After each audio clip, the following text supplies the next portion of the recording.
Call করুন যে কাউকে নিজের নাম্বার গোপন রেখে। আপনি যাকে কল করবেন সেখানে কোনো নাম্বার আপনার ভিজিবল হবে না। সেখানে শুধু আননোন নাম্বার দেখাবে। তো এই কাজটি কিভাবে করবেন আজকের এই ভিডিওতে থাকছে, তো চলুন দেখে নেন।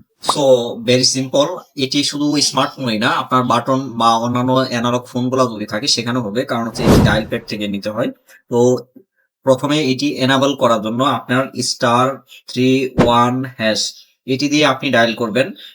ডায়াল করলে আপনাকে একটা মেসেজ দেখাবে। এখানে হচ্ছে hide caller ID, hide outgoing caller ID service was enable.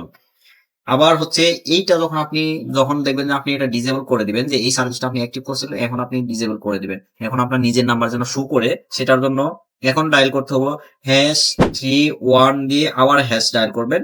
So এখন কিন্তু আপনার হচ্ছে এই ডায়াল অপশন কিন্তু এখন কিন্তু আপনার হচ্ছে hide caller ID service is disable. একবার আপনার ইনেবল করলেন, আবার ডিসেবল করে দিলেন। সো এইভাবেই আসলে কাজটি করতে হয়। সো সবাইকে ধন্যবাদ।